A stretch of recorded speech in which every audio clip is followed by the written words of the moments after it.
before any strike is taken, there must be near certainty that no civilians will be killed or injured. The highest standard we can set.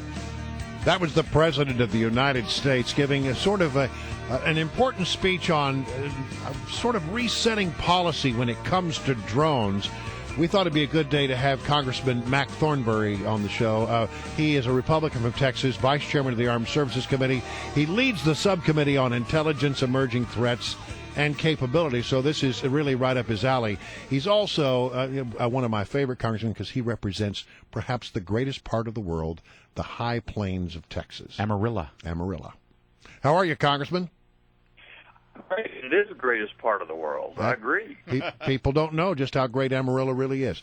Okay, look, let's talk about this. The president gave his speech yesterday. What did you read into this speech? What is going to happen now with our drone policy as a result of this that's not happening now? Well, that's a little hard to know because the president was pretty vague. You know, at one point when he was interrupted, he says these are important issues you can't gloss over. Well, he glossed over a lot of those details. And so we don't know exactly what will change. I guess the thing that worried me the most, though, is that he essentially said, one of these days I'm just going to declare this war won, and then we're going to go back to the way before 9/11. And I think that's a dangerous mindset to assume you can set back the hands of time and go back and just wish this threat away. President Obama also talked about Guantanamo Bay yesterday, Congressman, and I wonder, do you fear sometimes that the president doesn't take the war on terror as seriously as he should, given the fact that we have seen an increase in attacks here? I mean, you just have to look at last month in Boston, and he actually said that it sounded to me like he was downplaying it. He said there have been no large-scale attacks on the United States since 9/11. Are we really out of the woods, as he seemed to imply yesterday? No, and that's the point I was trying to make. I think he seemed to be going in the direction of saying, okay, we got these people beat, we don't have to worry about it anymore. And that's simply not true. You know, well, we've seen this White House under fire in the last 2 weeks because of all of these bubbling scandals, and there seems to be a new one every day or a new drip. Was this speech actually a way to sort of shore up his base, the Rachel Maddows of the world, to let them know, I'm still that guy in 2008 that brought hope and change, that was going to shut down Gitmo and was going to, roll back the Bush era in terms of the war on terror? Yeah, I kind of worry about that, and other people have suggested maybe he's trying to change the subject away from the IRS scandal and so forth.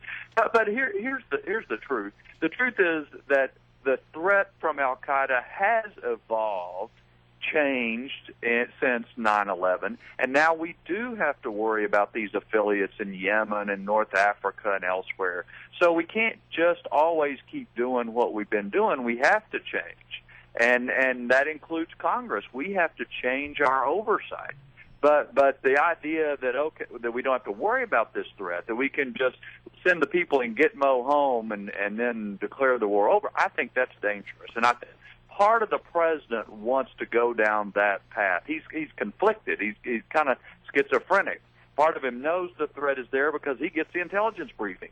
But the other part of him doesn't like what he has to do to protect the country, and so he's conflicted. All right, there's so many scandals right now. I wonder, can we play a little game of word association? Let me mention a scandal, and you give me a quick synopsis of what you think about it, okay? Can you ready to play that game? Let's talk about, I hope so. Let's talk about Benghazi and what's going on there with the continued efforts to try to get information about what happened. I would say the quick answer is we're not done. Congress is going to continue to investigate because Americans died, and we need to make sure it doesn't happen again. And there's still a number of questions that need to be answered. All right, so let's talk about the IRS scandal, where the IRS was harassing members of the Tea Party and other conservative groups who just wanted tax-exempt status. What do you think about that? Incredibly dangerous, touches every single American because we all deal with the IRS. The politicization of the IRS is one of the most troubling things that can happen in our society because the IRS has so much power and is about to get more power as they implement Obamacare.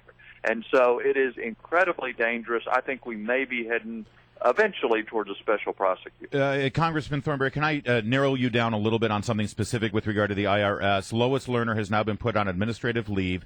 She made her statement claiming she didn't do anything wrong, but then pled the fifth. She is bringing in an average of $185,000 taxpayer dollars a year. Is it good enough that she's just put on paid administrative leave? Oh, of course not. And it's also not good enough that she would make a statement and then declare the fifth and not answer any questions about the statement she just made. Are you calling on her to be, should she be removed from her position now and fired? Well, I think she ought to testify about what she knows. That I think is important to get to the bottom of this. And so I think the lawyers are going at this hot and heavy right now, figuring out whether she waived her Fifth Amendment rights.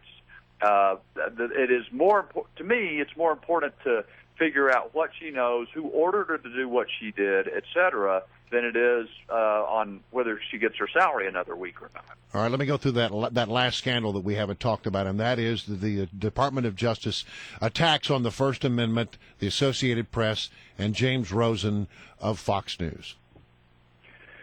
I think that was part of, on the president's speech yesterday. He put that in there because he's afraid his administration is getting all sorts of flack over that scandal. So that was kind of a stuck-on part of the president's speech yesterday. Look, I think it is very damaging to the country's security to have leaks of essential national security information.